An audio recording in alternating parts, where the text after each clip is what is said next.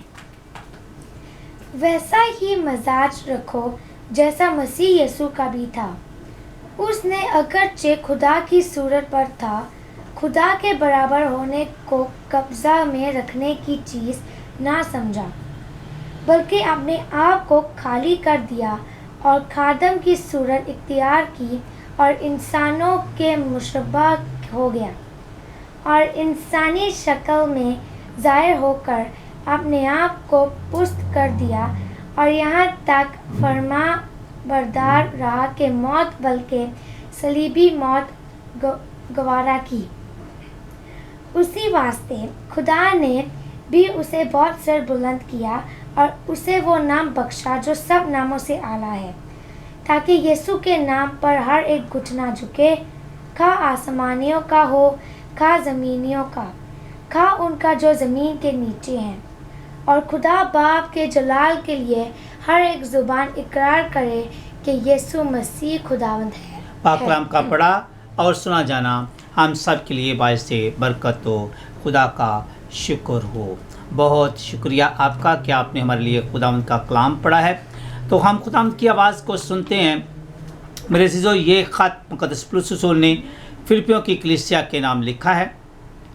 और फिलिपियों की कलीसिया यूरोप में मुक़द्दस पौलुस रसूल ने अपने मिशनरी सफ़र के दौरान जो है वो कायम की थी।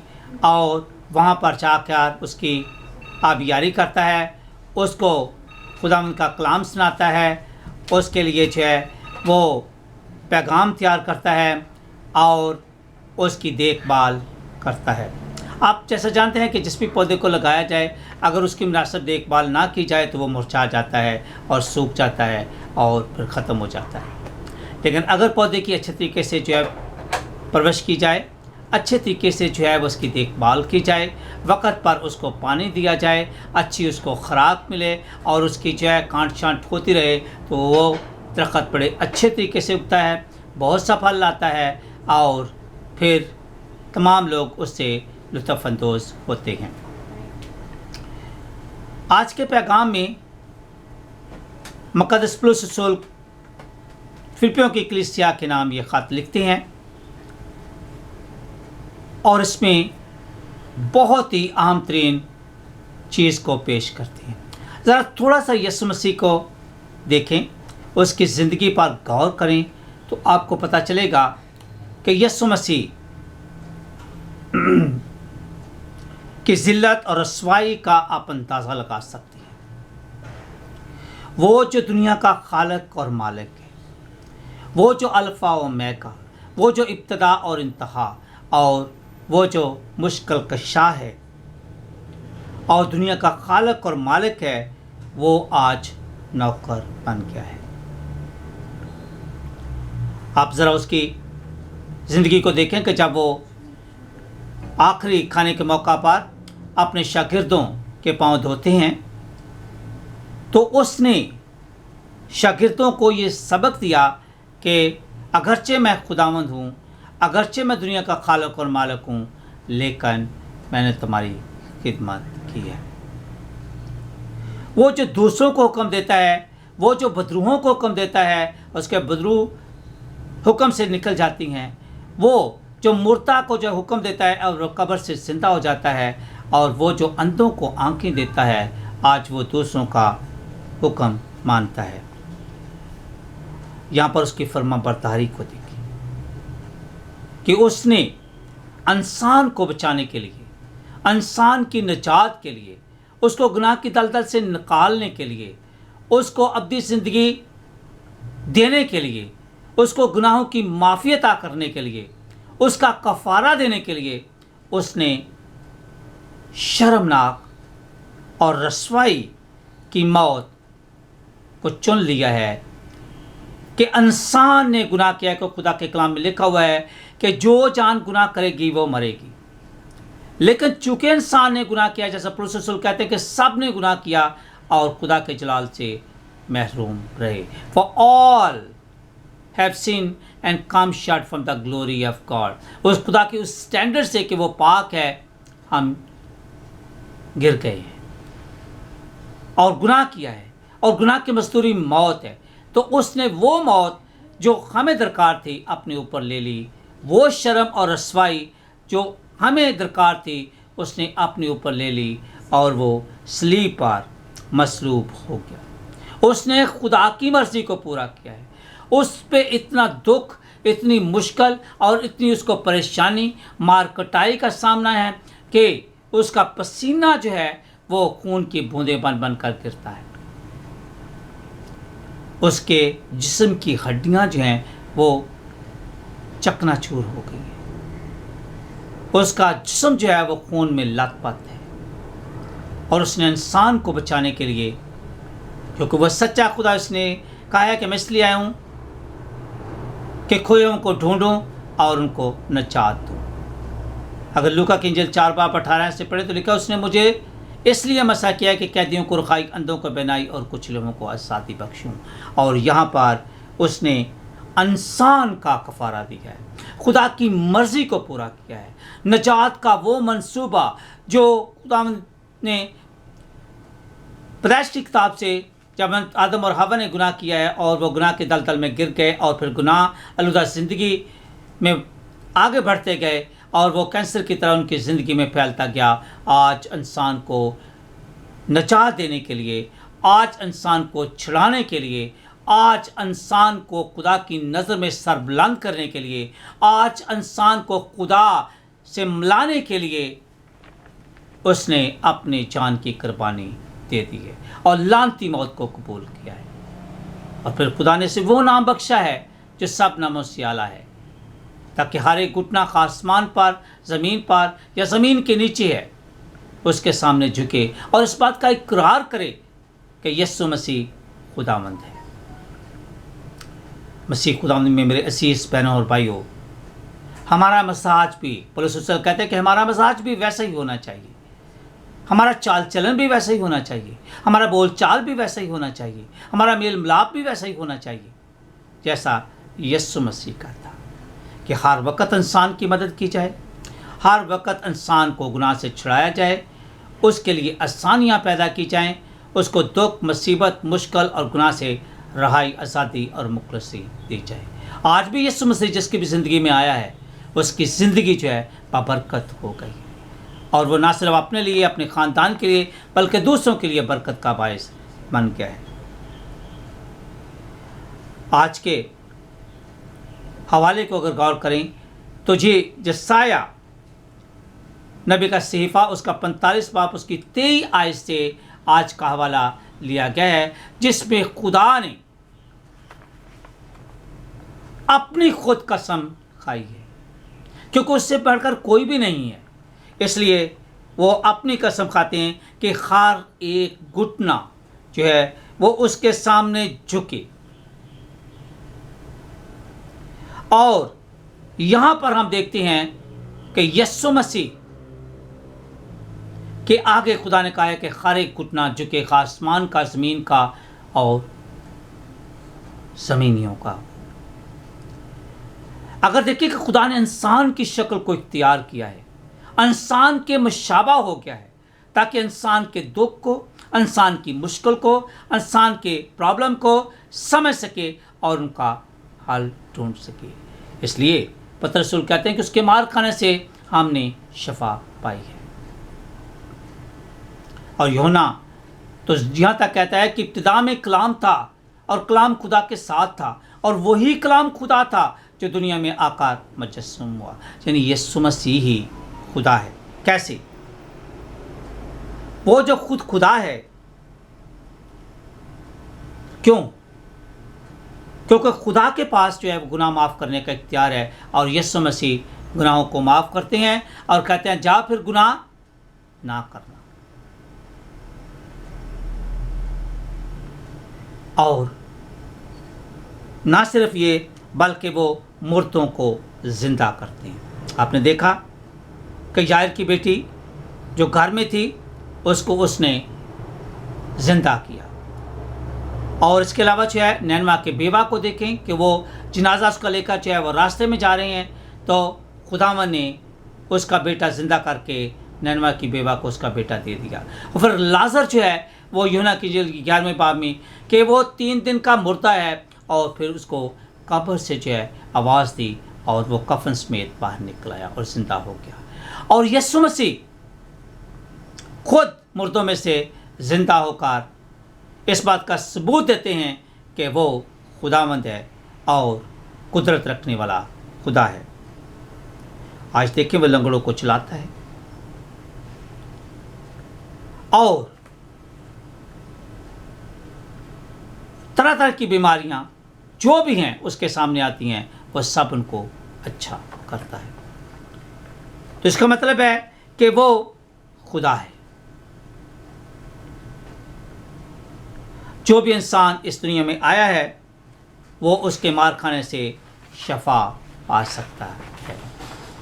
यहाँ पर हम इस बात को देखते हैं कि खुदा का एक वादा है जिसने वादा किया है और वो ये है कि ये उसका अनशेकेबल प्रॉमिस है कि खुदा ने सच्चाई की बात की है। और ये कि जब हम अदालत में जाते हैं तो वहाँ पे जिसको कहते हैं कसम खाना जो है हलफ उठाया जाता है और इस बात का जो वादा किया है कि सचमुच यीशु मसीह खुदा है और हर एक घुटना आसमान पर है, ज़मीन पर है या ज़मीन के नीचे है, उसके सामने झुकेगा और इस बात का इकरार करेगा कि वो खुदावंद है। और रोमियो जो है 10 बाब उसकी 9-10 में लिखा है कि अगर तू अपने मुंह से इकरार करे और दिल से ईमान लाए कि यीशु मसीह खुदावंद है तो तू नजात पा गया।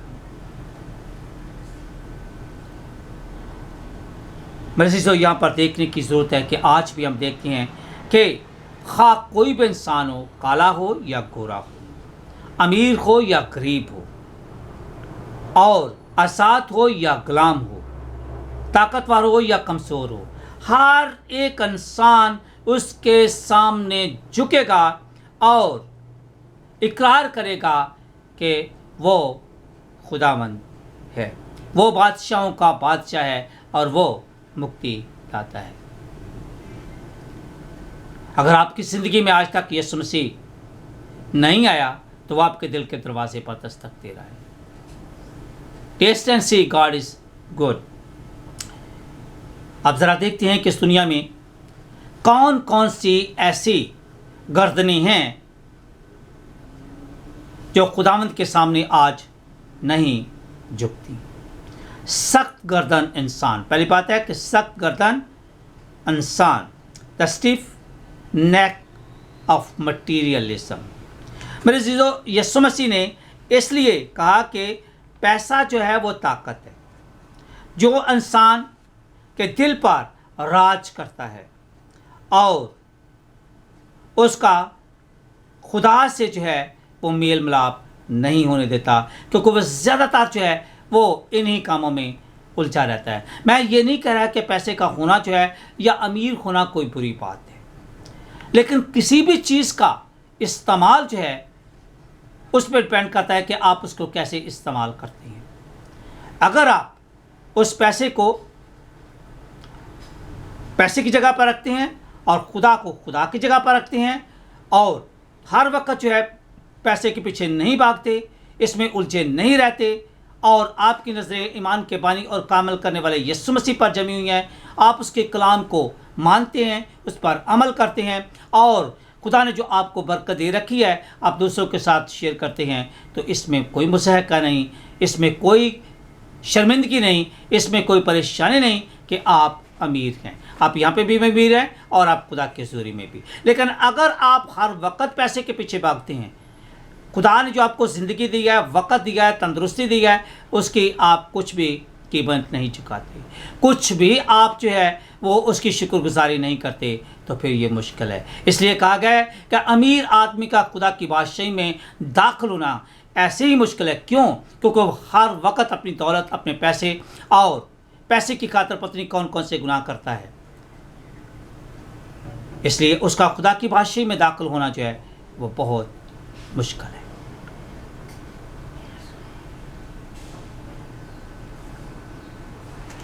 मेरे अज़ीज़ों, इंसान का डेस्टिनेशन पैसे को कमाना नहीं है।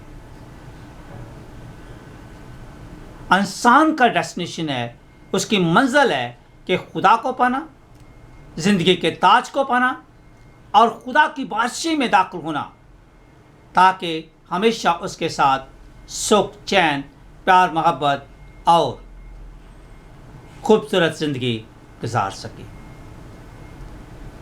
दूसरा है कि अपना बड़ापन दिखाना।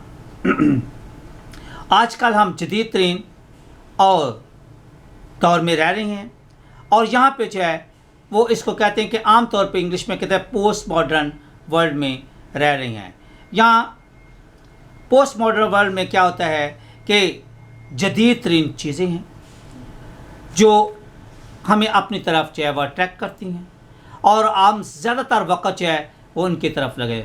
जैसे कार है, नई कार है, आज ही आ गई है, हम इससे और ज़्यादा महंगी जो है वो ख़रीदना चाहते हैं और ज़्यादा मॉडर्न जो है वो चीज़ को ख़रीदना चाहते हैं। एक फ़ोन है, इसके अलावा दूसरा फ़ोन जो है वो मॉडर्न जो है वो ख़रीदना चाहते हैं। इसके अलावा जो है और बहुत सारी चीज़ें हैं जो हम खरीदते रहते हैं। ये हमारी बुरी चीज़ नहीं है, अच्छी चीज़ है कि आप जो है वो अपने आप को अपग्रेड करते हैं और अच्छे तरीके से जो है आप रहते हैं।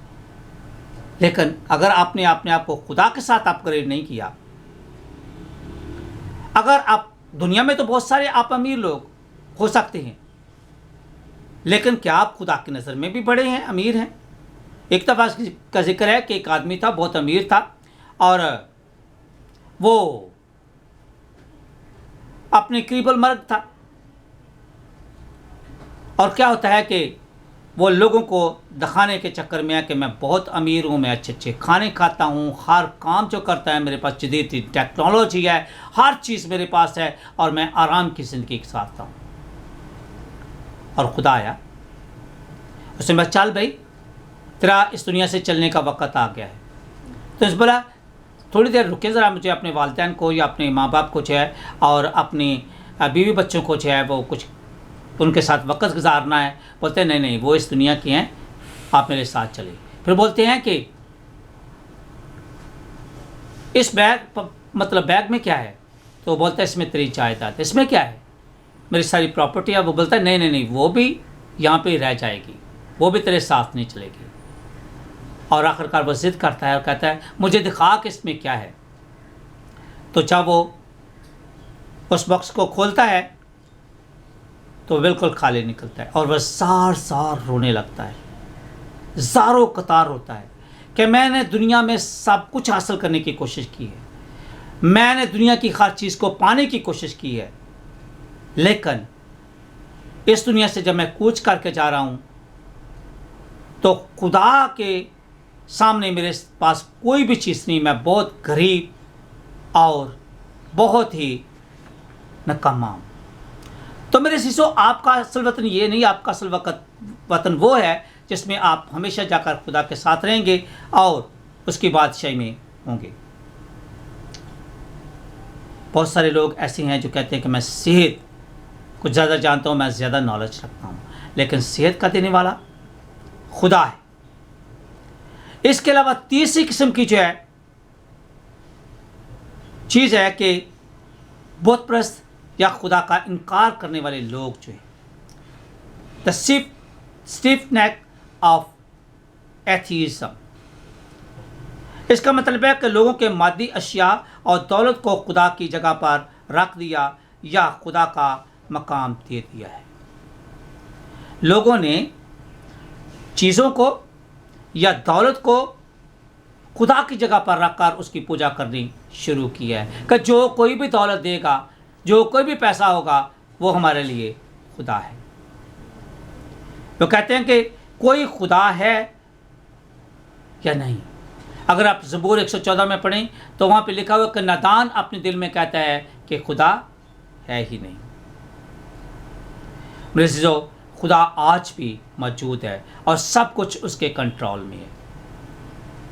ये हमारे दिल का या हमारी आंखों का या हमारी सोच का हेर फेर है कि खुदा मौजूद नहीं है। अगर आप दुनिया पर निगाह करें और दुनिया की हर चीज़ को देखें तो खुदा आपको वाज़े तौर पे जो है वो नज़र आएगा कि कोई ऐसा सबसे बड़ा खुदा है जो सारी दुनिया को चला रहा है, जो निज़ाम को चलाता है और कायनात के निज़ाम को रमा दमा रखता है।